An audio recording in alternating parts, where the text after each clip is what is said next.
Yung thumbnail natin po ay nagka-i-post ng gusto si ano, sabi ko, ako yung nagamit ng teleskopyo talaga. Microscope po ginamit ko ay, abay, mahigpit yung pagkayakap ni Arjen kay Papa Ido. Sabi ko, matindi ang yakap, ang hawak ni ni Arjen kay Papa Ed. Oh, ako yung kumuha ko ng, ano, yung pinakamaliit na lente, yung microscopy. Sabi ko, matindi ang pagkayakap ni Arjen. Oh, ay, gumaling agad si Arjen. Matik po yan. Eh, di pa nga po nakating sa ospital, abi gumaling na. Bumulong na kay Papa Ed.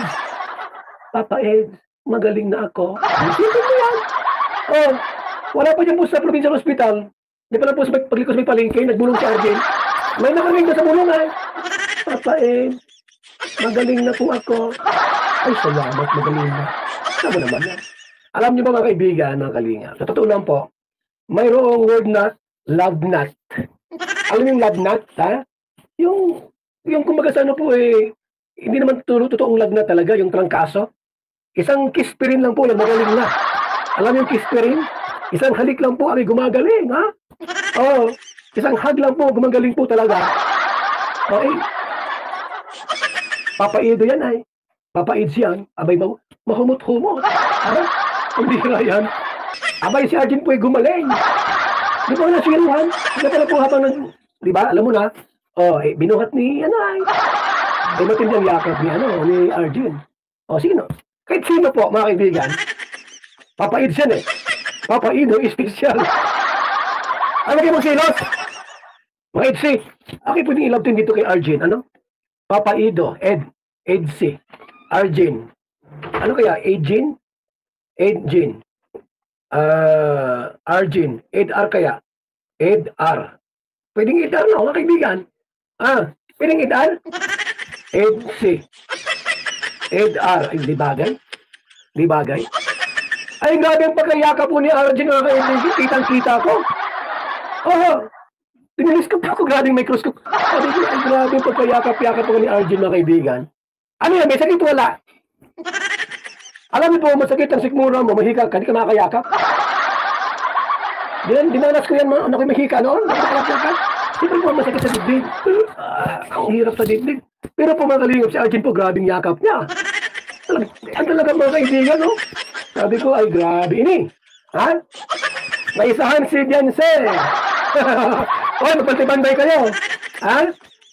Magpantay-bantay kayo at alam niyo po ba, uso ang gayaan ngayon. Usong-usong yung ganyan. Pwede kayo magiging mapagbantay, mapagmatsyad. Mawalang idsi. Maging Edjane. Ay, maging Edjane na po yan, ha? Ano ba ba? Edar? O Edjane. Mawawala ang idsi niya, mga kaibigan. Tandaan niyo po, ha? Mas mabilis si Arjen. Isa kay Dianse. Sinasabi ko sa inyo, ha? Hindi nagawa ni Dianse yan, kahit mulat-mula pa. Mag-ilang taon na sila? Ilang buwan na sila, Ed sa si Dianse, Papa Ido, ang Idsi. Hindi pa po nagawa ni Dianse ang kulambitin sa liig ni Papa Ed. Pero si Arjen po, isang tawag lang. Abay, may nagtanong dito mga kaibigan, bakit si Papa Idong tinawag? Abay, mali kayo. Ha? Bakit diba sabi nindo, ang daming pwedeng tawagin, bakit si Papa Ed? Abay, bumulong. Hindi nyo ba alam po doon sa bahay ni Carla? Doon sa apartment. Alam mo ang binulong ni Arjen? Sakit ang Papa Ed. Papa Ed ang tinawag. Oo, narinig nga. May sabi sa akin. Oo, pero hindi na naulit. Napagsabing, humihika daw siya ay, masakit ang tiyan ko. Bakit tiyan masakit? Tapos habang nakabanggit mo ng Papa Ed. Oh. Kaya tinawag ni Rosan, abay, tawagin na sa Papa Ido. Okay, gumaling po. Noong pagkatawag po kay Papa Ed, binuhat nakayakap, abay, magaling na.